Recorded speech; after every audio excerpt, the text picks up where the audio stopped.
On est le 4 septembre 2011. Nathalie est chez elle. Elle attend que son fils rentre. Mathis. Mathis a 8 ans. Mathis est chez son père pour le week-end. Il est censé rentrer ce 4 septembre à 18h. Nathalie, à 18h, elle ne voit personne arriver et elle comprend assez vite que quelque chose s'est passé. 18h30, elle décide de prendre ses affaires et de se rendre à la police pour expliquer que son fils n'est pas rentré de son week-end avec son père, avec son ex-mari, Sylvain Joanneau. Elle explique tout à l'officier, à l'accueil. Il lui demande de patienter. Nathalie patiente pendant 2 heures. Elle est reçue après par une policière très attentive qui comprend de suite la gravité de l'histoire. Effectivement, Nathalie et Sylvain se sont quittés de façon très fâcheuse et ils sont pas en très bons termes. Mais divorce oblige, il a donc droit à son temps de visite.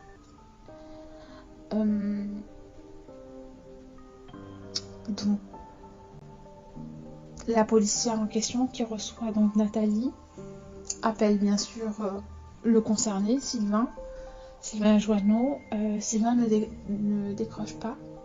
Elle appelle ensuite les parents de Sylvain qui eux décrochent mais disent qu'ils n'ont pas vu Sylvain depuis vendredi, c'est-à-dire le 2 septembre vers 20h. C'est la dernière fois qu'ils ont vu leur fils et leur petit-fils. Ils tentent également de contacter la petite amie de Sylvain, mais elle apprend à la police et à Nathalie aussi qu'elle n'est plus en couple avec lui depuis quelques semaines. Donc heureusement les parents de Sylvain donnent les informations nécessaires pour contacter Sylvain et il donne la plaque d'immatriculation de sa 206 et également la plaque d'immatriculation d'un camping-car.